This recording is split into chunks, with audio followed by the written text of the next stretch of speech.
What's up, GQ? This is Chris Matthews. A lot of you might know me as Lethal Shooter, the shooting coach. Bobby Portis, Kentavious Caldwell-Pope, Skylar Diggins, Candace Parker, Travis Barker, Drake, Future, G Herbo, the list goes on. Just anybody that loves the game of basketball, I'm willing to train them. Everybody that we named, their shooting percentage went up while I was training them. I just feel like numbers don't lie. If you want to master the art of shooting, you have to take the time every single day to shoot the ball. You just can't watch TV and say, I want to be a shooter. You have to get muscle memory, get your reps, get your footwork, get your hand placement. So I think anybody and everybody can be a shooter. It takes you understanding that what you did before didn't work. And once you understand that didn't work and you trust me, you will win.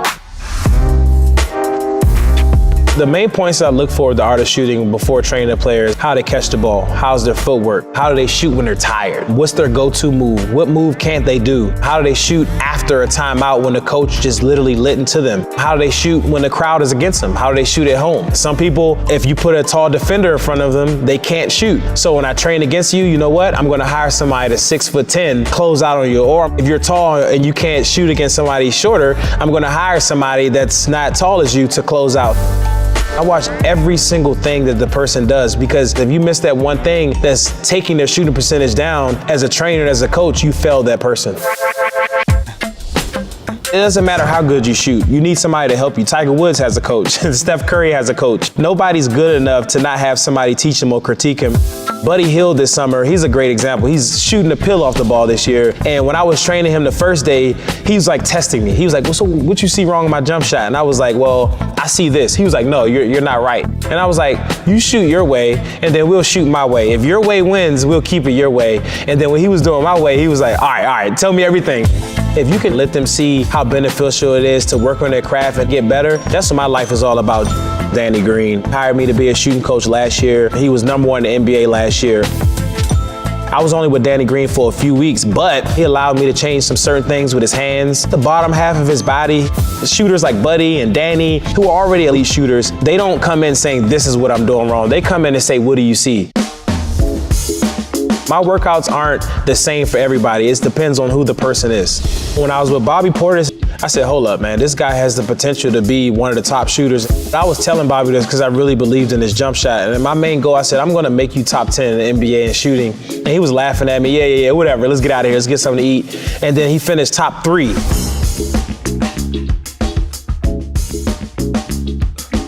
He doesn't have the ideal shot. He has a wide base, he has a slight hitch in the shot, but it's consistent. It's perfect for his body type. You know, a lot of people have to understand your body type isn't gonna be the same as Susan's body type. And once we figure out what's consistent for you in that melody for your body, we wanna continue to keep that.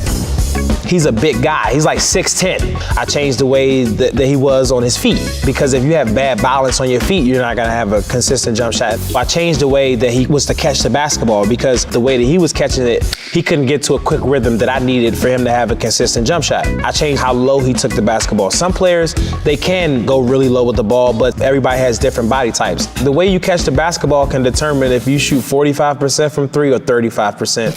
As soon as your hand touches it, everything goes to your brain. And if you're not catching something the right way, your brain can't really get that repetition and that jazz. And with my clients, I teach them when they catch it to what to feel for to shoot it.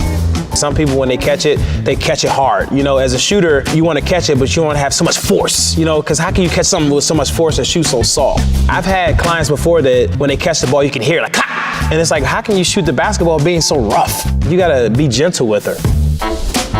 I might be wrong, but I never had a client top 3 in the NBA in three-point percentage. That was just a testament of how good he shoots, and most importantly, how much work he puts in, because people don't realize professional athletes, their entire day is booked. And for them to take the time at 10 o'clock at night, 11 o'clock at night, midnight to shoot, which Bobby was doing last year in the playoffs, they would have practice, he would shoot late at night, wake up to play the next day.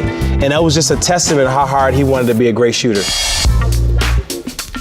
People say, how come you don't take time to train with normal people? I train normal people every single day. It's just when I train a celebrity, it goes viral. I was in Atlanta helping Dwight Howard, and 21 Savage hit me up. And I was just like, you know what? I'm gonna train 21 Savage. We trained, I think, at midnight. It's crazy, midnight. And then when I posted that, all these other rappers started hitting me like, yo, I didn't even know you train rappers. Like, I would have been hit you. Then all these other celebrities started hitting me up. You know, Michael B. Jordan, Chris Brown, 2 Chainz, Lil Yachty, Machine Gun Kelly, that's my guy. Machine Gun Kelly loves basketball. He's a Cleveland guy. He grew up watching basketball, and it's easy to train people who are celebrities that love the game, but most importantly, they want to learn. People don't realize Machine Gun Kelly is really tall. He's like 6'6". So the biggest adjustment that we changed with him was his follow through, because sometimes when he catches the ball, it wasn't strict. When you shoot the basketball, you have to have a strict body to do the same thing every single time. But sometimes he was catching his body, he was doing different things. So I was teaching him how to be strict and have a good follow through. And once he caught on to that, he has a nice shot. When I train Drake, he's serious about the art of shooting. He's in men's leagues, he has leagues at his house. He's not like, I'm just trying to work out to work out. Like, he wants to win. Drake wants you to train him like you train an NBA guy, because I'll test you. You know, if you're a celebrity or something, I want to see if you really love the game. I'll do something to you to see if you say, oh, hold up, man, why you hit me so hard? So I was really aggressive with it. When I say really aggressive, I'm talking about like as aggressive as I would be with DeAndre Jordan. His favorite shot is a fadeaway. He loves Kobe. So when I was hitting him and he was working on his fadeaway, I was showing him like, hey, if somebody's hand's here, you go that way. But you don't immediately go because they're trying to push you that way. You give them a little give, so they have to change their footwork so you can go that way. If somebody's hand's here, you want to go that way. But if somebody's hand here, they're dead, because if you arch your back like this, you can go anywhere you want. Or you can be like this and face up, which I showed him as well.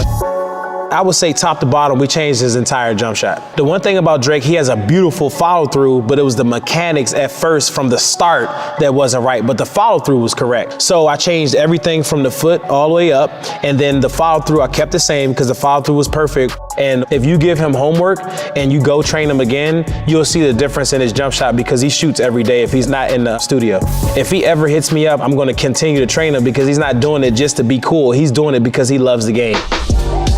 It's amazing to look a client in their face and they're like smiling when you tell them something. It's like, dang, I felt that, but I didn't ever know. I can't explain that type of joy. And that's why my life is so committed to them, just helping others and helping them take a step in the right direction. So everybody watching this, if you want to be an elite shooter, take the time to form shoot every day. Try to make at least 300 shots a day. Stay inside the mid-range. Once you master that, go to the 3-point line. Once you master that, go to the NBA line. Once you master that, you're in Steph Curry land.